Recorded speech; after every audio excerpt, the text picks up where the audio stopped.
Saudara-saudari, adik-adik, Bapak Ibu, para sahabat Tuhan Yesus di Paroki Santo Yosef Medari dan di Stasi Santo Thomas Segan, juga para sahabat Tuhan Yesus dimanapun Anda berada, berkah dalam salam semangat, sehat selalu, tetap berbahagia dan tekun untuk senantiasa berbuat baik. Marilah kembali kita belajar ilmu sejati pada hari Jumat tanggal 17 Juni tahun 2022, hari biasa pekan ke-11. Kita mengawali belajar ilmu sejati kita dengan berdoa. Dalam nama Bapa, Putra, dan Roh Kudus. Amin.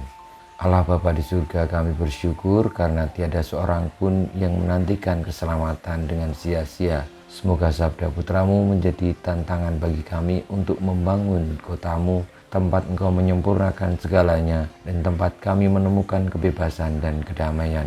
Dengan pengantar Tuhan kami Yesus Kristus Putramu, yang hidup dan berkuasa bersama Dikau dalam persatuan Roh Kudus, Allah sepanjang segala masa. Amin.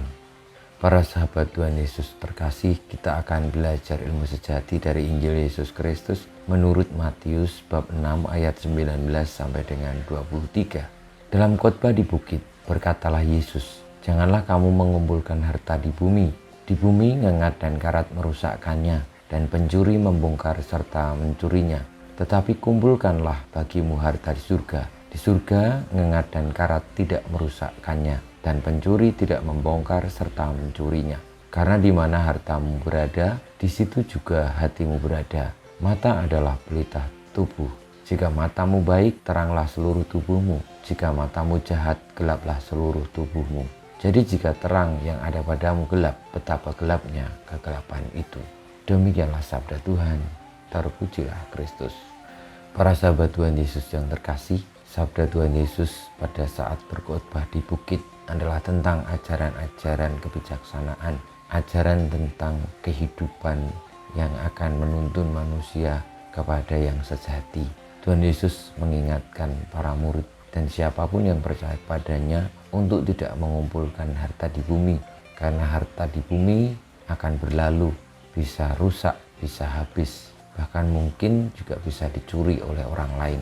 Tuhan Yesus mengingatkan agar para muridnya, orang-orang yang percaya kepadanya, senantiasa mencari harta di surga yang akan kekal abadi. Harta di surga mungkin bentuknya berbeda dengan apa yang bisa kita pandang, bisa kita lihat, bisa kita rasakan, seperti halnya harta duniawi juga bisa kita manfaatkan. Tetapi harta di surga atau harta dalam kerajaan surga adalah bagaimana kita bisa hidup kekal. Salah satunya yang bisa kita rasakan, kita alami adalah kasih, cinta, kesetiaan, kebenaran, dan segala macam nilai-nilai kebaikan. Karena itu tidak akan berlalu dan tidak akan dicuri oleh siapapun. Itulah harta surgawi yang Tuhan Yesus tunjukkan kepada kita untuk senantiasa kita perjuangkan. Tuhan Yesus juga mengingatkan bahwa manusia itu lebih mudah jatuh ke dalam godaan. Hatinya lemah, sehingga di mana harta itu berada, hatinya pun berada. Tuhan Yesus juga mengingatkan jika harta kita adalah harta surgawi, maka hati kita pun akan terarah kepada surga. Semoga kita boleh untuk bertekun dan setia menjalani hidup yang mungkin tidak akan lama, hanya sebentar ini, untuk tidak jatuh ke dalam godaan-godaan duniawi yang membuat kita lupa untuk mengupayakan harta surgawi. Tetapi justru malah kita dikuasai, diperbudak oleh harta duniawi yang akan berlalu.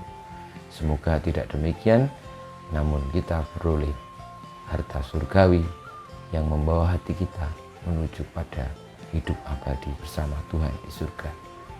Dan semoga dengan tidak lekat terhadap harta duniawi, terhadap segala macam godaan, kita pun diterangi.